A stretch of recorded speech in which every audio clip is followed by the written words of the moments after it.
Tonight, all of the emergency workers injured in a chain reaction crash are expected to make a full recovery. 3 Kimball firefighters and 1 Kimball police officers were hurt in a 6-vehicle collision on Highway 15 Tuesday afternoon just south of St. Cloud. Right now, Bob McNaney will start our team coverage. He is in Kimball. Bob? Cindy, there is a sense of great relief in this small town, and outside the fire hall tonight, as you mentioned, there is more good news coming out in terms of those who are injured. We just checked a little while ago, again, with hospital officials up in St. Cloud. The latest information is this: Mark Dockery is now upgraded to fair condition. Mike Dosh is in good condition. The other 5 men that were injured in this multi-vehicle accident have now all been treated and released less than a day after the accident itself. Now take a look at the police cruiser involved in this multiple vehicle crash. A couple of fire trucks were damaged as well. As you can see, a backup ambulance has been brought to town tonight. Officials tell us that public safety needs in this area are now being met as a result of that extra equipment. You have bruised and broken people and, of course, twisted metal. But at the end of it all, everyone is still alive, something that is not lost on Kimball's police chief. We're so fortunate that it wasn't worse than it was. It very well could have been. So very happy about that. The chief also points out to people that they really need to watch for emergency vehicles, especially on two-lane roads when they're on the shoulder. Give those officers and fire officials as much room as possible.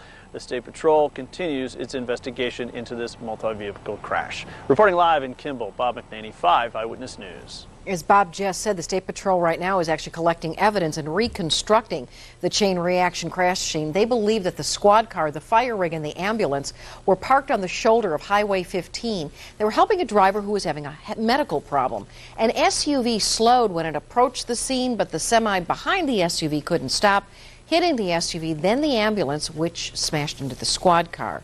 The State Patrol says inattentive driving could have played a role in the crash, although they don't know yet if any charges are going to be filed. Now, while the crash is being investigated, the small town of Kimball is trying to figure out how they're going to survive with their emergency service system taking such a hit. Here's John Mason right now to get us a little bit more into that, because in a small town, this is a serious problem. Well, so far, so good, Cindy. Yeah. It is a big problem, and as Bob showed us, the city vehicles involved, a police squad, ambulance, that small fire vehicle, are a total loss.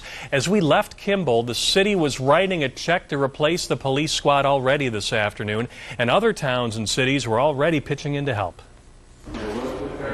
It's sitting in the Kimball Fire Station, an ambulance brought in within hours of the crash. Immediately, Gold Cross from St. Cloud brought us an ambulance and equipment that was not working. We were brought in some other equipment from St. Cloud, and we were ready for, had we gotten a call, we were up and running. Somebody hit all that, and then it hit this. Okay.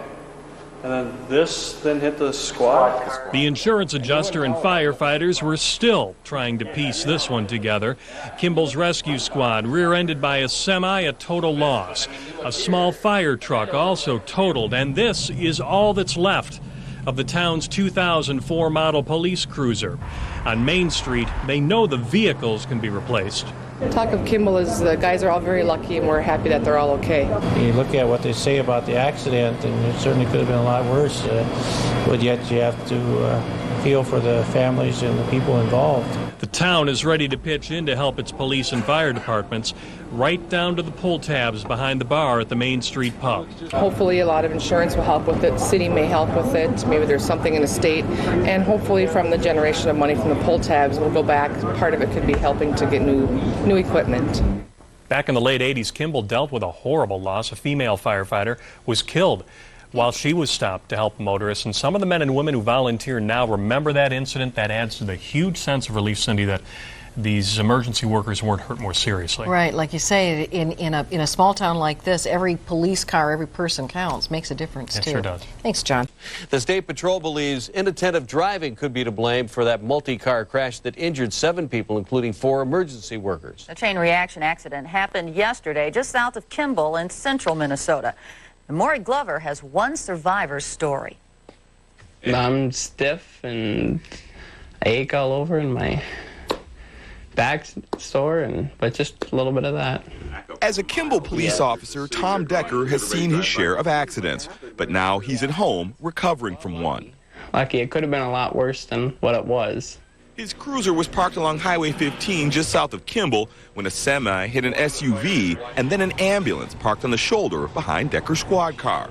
Officer Decker had called paramedics because a man he'd pulled over for weaving and suspicion of drunk driving had complained of chest pains. It's a different scene. I could just see all this metal strewn all over the highway, and I could just see the semi was in the ditch. I could see the ambulance was in the ditch, and first thing I could see on the ambulance was that the whole back end of the ambulance was smashed in. Despite being shaken up, Decker gave first aid to Kimball Fire Chief Tom Ehlinger and firefighters Mark Dockery and Ron Daniels until they could be taken to the hospital. The man in the back of Decker's squad car, as well as the driver of the SUV, weren't seriously hurt. It was the adrenaline was what kept us going for a while, until we got everyone else was all, secured and everything was safe, and we had them loaded up in ambulances and route to the hospital. Then after that, then it started, when adrenaline started going off, then it started coming down on me and probably some of the other guys too.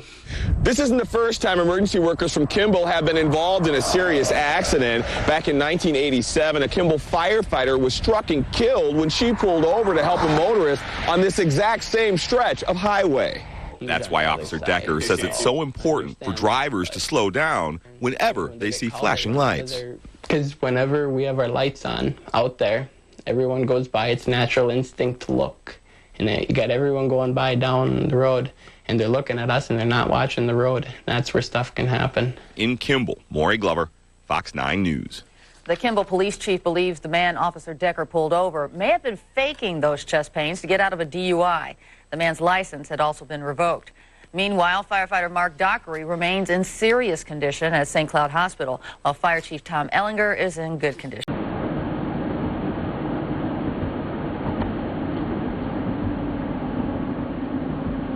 Approaching impact area right here for the Ford.